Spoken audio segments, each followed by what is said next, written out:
All right. Bret Alexander's in the studio with us today. Thanks so much for joining us. Happy to be here. So 30 years of river songs with the Badlees. Yes. Does it feel like 30 years? Yes.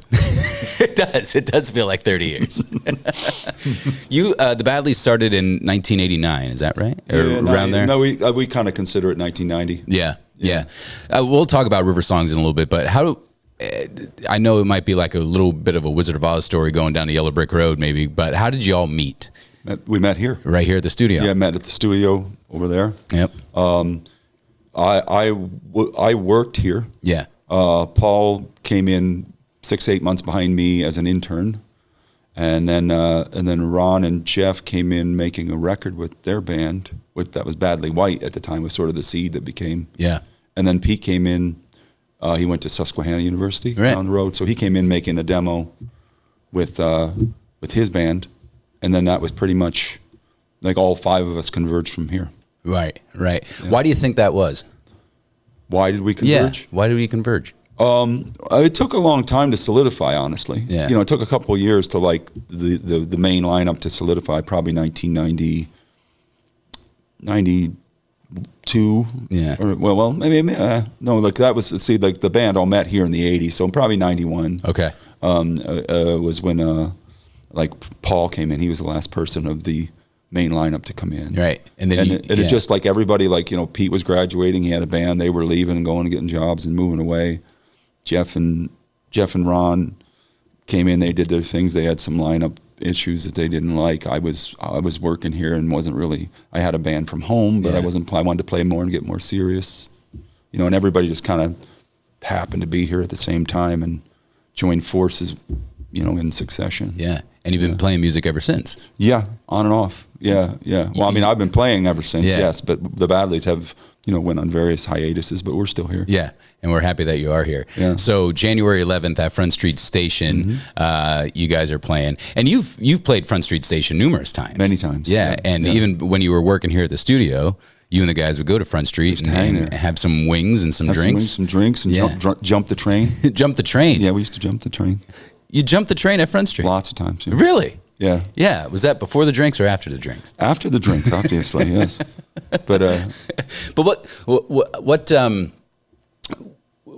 what's your attitude to play at Front Street Station with your hometown crowd in a sense? What's that? It's kind of like it's closest thing to like a hometown club. I mean, I've had this conversation with you before. It's like, being from like Northumberland, Sealands Grove, this whole area up here. There's no reason why. There's been several successful bands from here. Yeah. And there's really not any obvious reason why that is. I mean, it's not like there's like a dozen big clubs catering to original music, but so playing here was always kind of like the hometown. I mean, when we did our first EP, we did the release party at Front Street. Is that right? 1990. Yeah. Of our first EP. Which then turned into Diamonds in the Coal. Well, it was like It Ain't For You was our first EP. Yeah, we did the release party at Front Street. Wow. And then went from there. Wow. Yeah. Well, I'm sure you're excited about it, and we're going to celebrate 30 years of your album River Songs. So when I say River Songs, what comes to your mind? River Songs. Man, I don't know. That's kind of like, I don't even know. It's such a part of me now. I mean, I've played those songs thousands of times now. I don't even really think of a world without those songs. Yeah. It's hard for me to say, what do you think of your wife? You know what I mean? Yeah. I mean, she's like part of me. Yeah, they're part of you. Sure. Yeah, so. But River Songs was really the album that put you guys on the map. Yeah. Now you did a lot of self-promotion with Diamonds in the Coal too, but after that, River Songs, did you do a lot of self-promotion with that, like contacting radio stations, getting airplay, or did you have help from the label at that time? No. Well, give you the timeline was like we did Diamonds in the Coal was our first full-length record. Our second full-length record was a record called An Unfortunate Result of Spare Time. That was in the middle.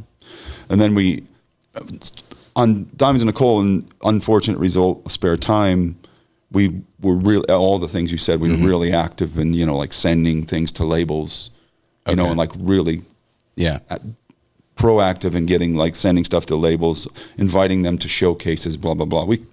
we couldn't get anything. I mean, we had a big following, but we couldn't get anything going. And the funny thing is like when we got to River Songs, we just kind of said, screw it. We're not even trying to get a record deal this time. We're just going to sell. We're going to be an independent artist, and we're going to sell this record.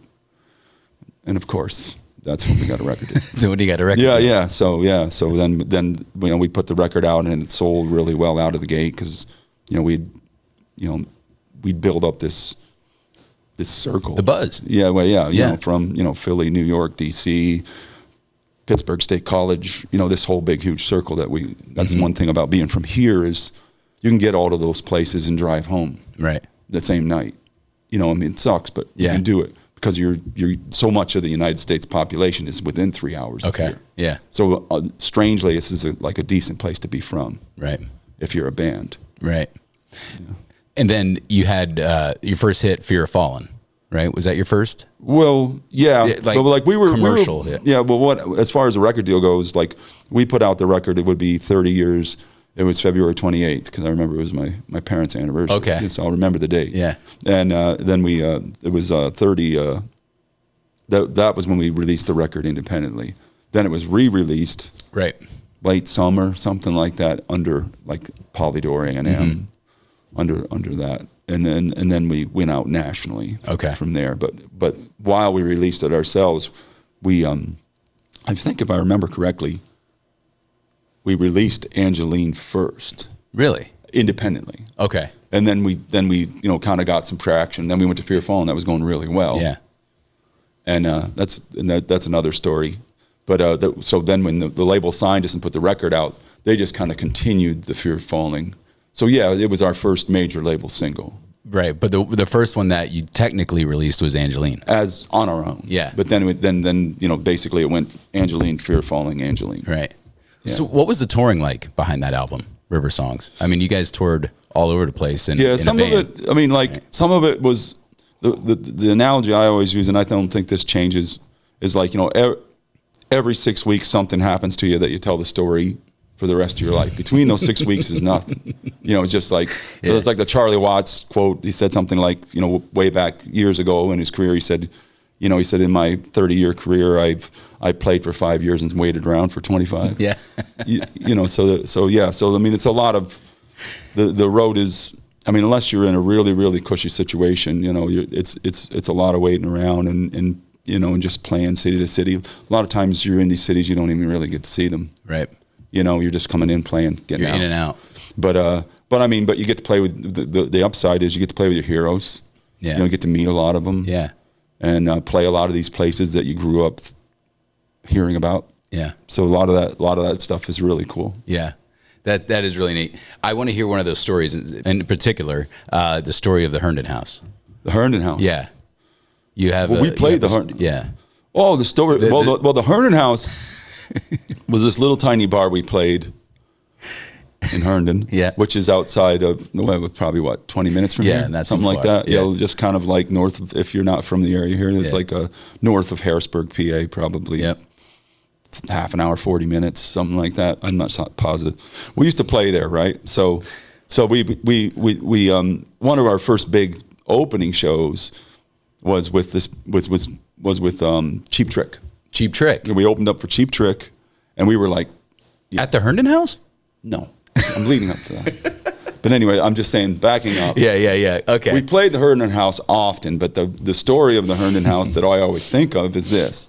We were playing. We did this opening show with Cheap Trick, and we were pumped. Yeah. We're like, we're getting That's somewhere huge. now. Because we were fans, and yeah. And we opened up for them, and then sometime after that, we had a Herndon House gig, and we show up, and the blinky board's out there, and it says Baddies. There's no L on the Baddies. Baddies, no L on the Baddies, and we're like, come on, man, could you at least used an upside down 7 or something like. There's no L, right? So we go inside and we're like, Brian, what the hell, what's, Baddies, you know the name, you know how to spell the name of the band, what are you doing? He's like, I need the L for coleslaw. So it's a classic story. There's a lot of other stories. I've told that one quite a few times. Yeah, I think that's one of my favorites. Though. I always like when you retell the stories. Yeah. That was it. And he was serious. We had coleslaw on the blinky board. Yeah, nailed with that. Yeah, 2 of them. Got all the letters right. I couldn't. There's 2 L's in coleslaw. You think we could at least have 1? He gave them both to the so that might knock you down a couple of notches. Maybe. That didn't make us feel good. Just open up a Cheap Trick. But there's been many pathetic things over time. Yeah. Do you have a favorite song off the River Songs album?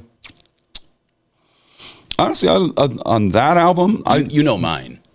You like Gwendolyn? I love Gwendolyn. I think it's your best song you've ever. I would my favorite song is probably Fear Falling. Yeah. I really love Song for a River. I like Bending the Rules a lot. Mm-hmm. There's several songs I like. Like that one probably wouldn't be my favorite album by the band. It's like on that record, probably Fear Falling. Would be certainly like the signature track off that. For sure. Yeah.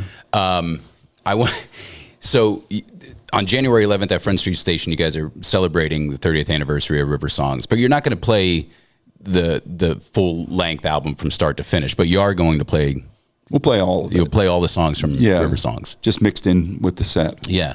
You create your set list. I do. You write your own set list. I do. Every gig. Yes, always. What's your method to your madness for creating a set list? Well, like there are certain guys out there, like what's his name? Like Springsteen.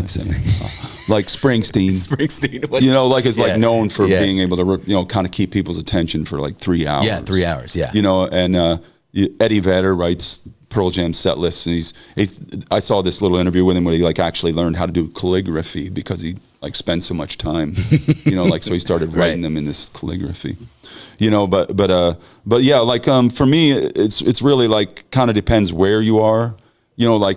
For a club show, typically we wouldn't play Song for a River. We wouldn't play that in the club typically because it's slow and it's talking and people want to move their ass and dance around and stuff like that. So it just bores everybody. And then sometimes you're playing to an audience that doesn't know your music. Yeah. So you kind of I try to mix it up in terms of major key, minor key, tempo. Usually I'll try to make something happen every couple songs that if you never heard us before that you would attach yourself to. Right.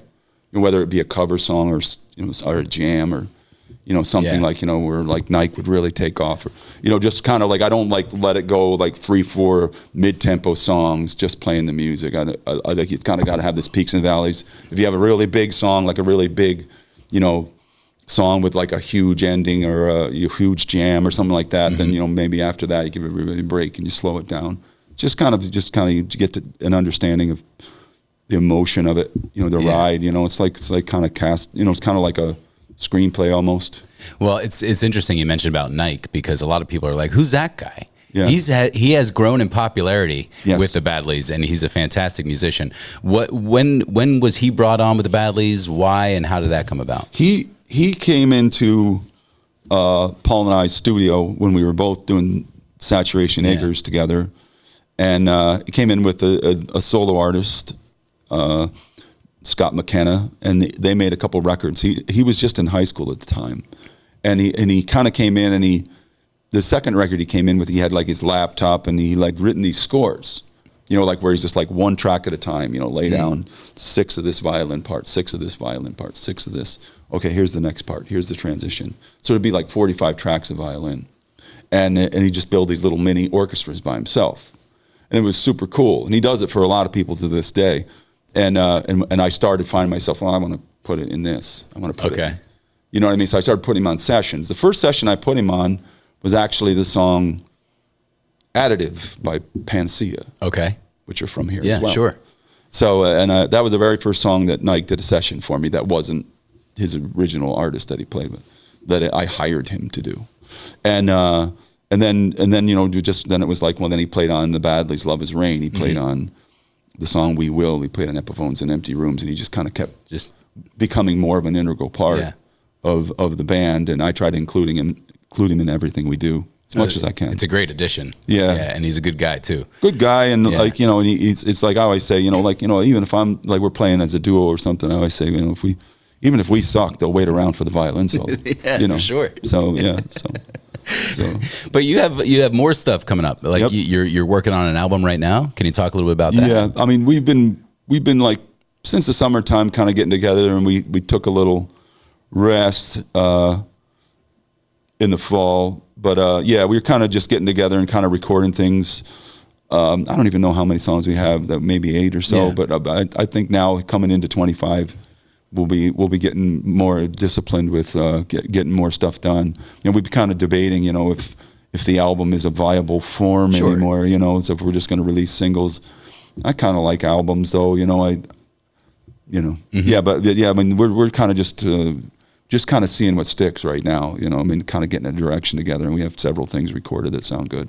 Did you ever picture yourself even, you know, 30, 35 years ago, imagining still with the Badlees, still playing music and entertaining your hometown crowd? Did you ever picture that? Like maybe not. You know, I mean, I don't know. I mean, there's been different, I mean, along the way, there's been different times where I thought it was played out. Sure.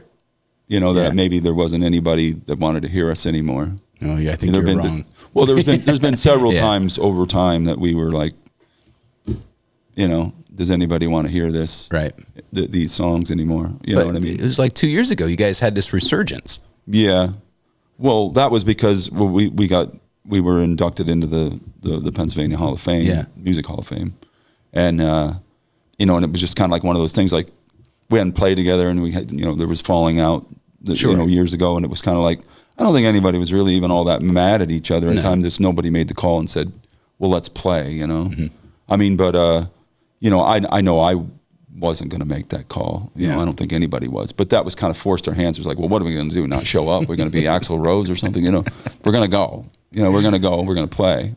So we played, and after we played, it was like, okay. It's, you know, it felt well, it wasn't even, it was just the calls started coming, you know, and you know, what are we going to do? You know, not play. And it was a slow burn to get back into it. Well, we're happy you guys got back into it. And we're certainly looking forward to the show. Front Street Station, January 11th, opening act, Aaron Fink and the Fury, and Irv Ball. Old friend, Yeah. It's going to be a really good show. Yes, sir. And tickets are $25. You can get them at Front Street Station. You can get them at Brown Paper Tickets. No, I'm not doing that anymore. Eventbrite. Yeah, it used to be that one. Eventbrite is where it's at. Or you could call Travis Fisher with Fisher Promotions. He's really excited to see everybody.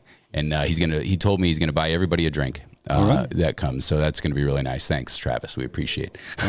I like that. But yeah, man, we're looking forward to seeing you there. Looking forward to being there. Thanks for coming in, Bret. No worries. Appreciate it. Bye-bye.